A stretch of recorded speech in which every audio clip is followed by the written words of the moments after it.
안녕하세요. 매일 한구절 묵상입니다. 오늘도 하나님의 말씀을 읽고 묵상하는 우리 모든 성도님들께 하나님 은혜와 긍휼이 있기를 주님의 이름으로 축복합니다. 지금 우리가 구약은 우리가 역대상을 읽고 있는데 사실 이제 족보가 계속해서 이어지고 있습니다. 사실 이해하기 쉽지 않고 재미는 없어요. 그래도 이렇게 그냥 신실하게 읽으시기를 권면드리고요. 그리고 신약은 잠시 쉬고 있고 우리가 시편을 오늘 79편 읽는데요. 오늘 9절부터 13절까지 간단하게 살펴보도록 하겠습니다. 좀 길기 때문에 읽지는 않고 함께 그냥 설명하면서 보려고 합니다. 시편 79편에서 시편 기자는 하나님께서 지금 이스라엘 백성들을 심판하신 상황에서 기도를 올려드리고 있습니다. 이스라엘 백성이 잘못한 것 알아요. 그래서 하나님께서 이방 나라, 이방 군대들을 사용하셔서 이스라엘 땅을 황폐하게 하신 거죠. 외부의 사람들을 통해서 자기 백성을 심판하신 겁니다. 우리가 이것이 이해가 되지 않을 수 있지만 하나님은 공의로우시기 때문에 자신의 백성을 외부의 세력을 통해서라도 심판하십니다. 성전이 다 무너졌습니다. 땅이 황폐해졌습니다. 백성들이 핍박받습니다. 그 상황에서 시편 기자는 아주 바람직한 기도, 성경적인 기도를 이제 올려드리고 있는데요. 하나님의 이름을 위해서라도 회복시켜 달라고 기도하고 있습니다. 우리 구원의 하나님이여, 주의 이름의 영광스러운 행사를 위하여 우리를 도우시며 하나님의 이름의 영의 영광을 위해서라도 우리를 도와주시옵소서. 또 주님의 이름이 나오죠. 그래야지 우리가 주님의 이름을 증거하지 않겠습니까? 도와주시면 우리가 그 주님의 영광스러운 이름을 증거하겠습니다. 그러니 우리를 건지시며 우리의 죄를 사하여 주시옵소서. 이렇게 이야기하고 있습니다. 마지막 13절에도 보시면 마지막에 이렇게 마무리가 돼요. 주의 영예를 대대에 전하리이다. 주님의 영광, 주님의 이름, 주님의 영예에 대해서 계속해서 이야기하고 있습니다. 우리가 잘 알고 있는 시편 23편 3절에 이런 말씀이 있죠. 주님의 이름을 위해서라도 우리를 의의 길로 인도하여 주시옵소서. 23편 3절이죠. 내 영혼을 소생시키시고 자기 이름을 위하여 의의 길로 인도하시는도다.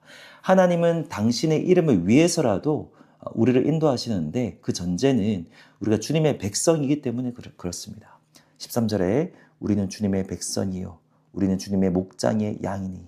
시편 23편도 주님이 우리의 목자시고 우리는 주님의 목장 안에 거하고 있는 주님의 양들입니다 라고 고백하고 있죠. 그렇기 때문에 이러한 기도를 올려드릴 수가 있는 겁니다. 우리가 다 살펴볼 수는 없지만 11절을 보시면 이렇게 기도합니다. 갇힌 자의 탄식을 주의 앞에 이르게 하시며. 갇힌 자, 이스라엘 백성들을 말하는 거예요. 잘못해서 갇힌 겁니다. 그런데 하나님의 백성이니까 그들의 탄식을 들어달라고 이렇게 간청하고 있고요. 죽이기로 정해진 자, 이것도 자신들을 가리킨 겁니다. 자신들의 죄로 인해서 죽어 마땅한 자 맞는데 하나님의 백성이니 주님의 크신 능력으로 지켜달라고 염치 없지만 하나님의 이름에 기대어서 이러한 기도를 하고 있습니다. 우리는 알고 있어요. 하나님은 결국에 자신의 백성을 결국에 구원하십니다. 다윗을 통해서든 또 뒤에 예비하신 그리스도를 통해서 하나님의 백성은 반드시 예비하십니다. 하나님은 공의로우시지만 하나님의 은혜가 그리고 하나님의 신실하심이 공의를 이기죠. 하나님의 은혜와 하나님의 신실하심이 하나님의 공의로운 심판을 넘어섭니다. 그래서 우리의 어떤 공의로움보다 더 중요한 것이요, 하나님과의 관계성, 이 관계성을 이길 수가 없어요. 예를 들면 우리의 자녀가 있는데 자녀가 잘못을 했어요. 어떤 잘못을 해서 다른 사람들과 어떤 특정 A라는 사람과 갈등을 일으켰습니다. 우리 아이가 잘못했으면 잘못한 거죠. 그렇게 누구를 통해서라도 이렇게 그 A라는 사람을 통해서라도 우리 아이로 하여금 배우게 합니다. 근데 그 과정에서 A가 우리 자녀의 모든 것들을 상처를 주고 안에 있는 그 마음의 근본까지 건드린다면 결국에 그 심판, 공의로움은 하고 난 다음에 결국에 우리 아이를 버리지 않죠. 자신의 자녀이기 때문에 그 부모는 결코 버리지 않습니다. 어떻게든 그 공의를 충족시키게 해서라도 반드시 회복시키고 그 자리에서 구원하고 보존하고 지키는 것이 부모의 마음이라는 거예요. 공의는요, 그 은혜를 이길 수 없습니다. 오늘 우리가 주님의 백성인가? 이거 다시 한 번 더 되돌아보길 원하고요. 또 그것을 기억하시길 원해요. 내가 하나님의 백성이고 하나님 우리의 목자가 되시고 우리는 하나님의 양입니다. 하나님 결코 우리를 버리지 않으십니다. 그래서 우리가 오늘 이 아침에 하나님 앞에 기도하실 때 우리 삶의 문제와 고난, 우리의 잘못 때문입니까? 그렇다면 기억나게 하시고 회개하게 하시되 하나님의 이름을 위해서라도 하나님의 영광스러운 그 행사를 위해서 우리를 도우시고 우리를 구원하시고 우리를 보존하여 주시옵소서. 은혜를 베풀어 주시옵소서. 이렇게 기도하신다면 하나님께서 기뻐하시는 기도고요. 성경적인 기도고요.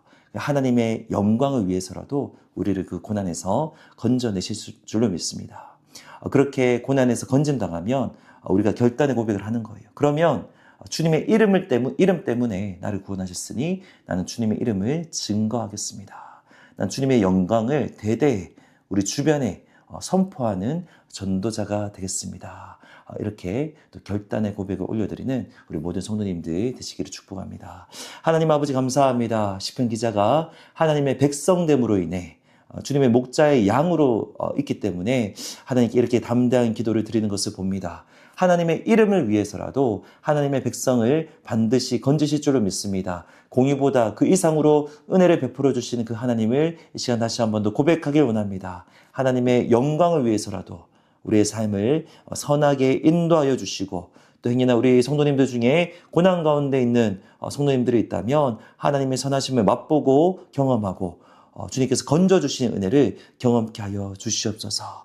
주님의 영광을 위해서 행하신 일, 그 일을 경험하고 주님의 이름을 선포하고 전하는 우리가 되겠사오니 하나님 우리 모두를 붙들어 주시옵소서. 감사합니다. 예수님의 이름으로 기도합니다. 아멘.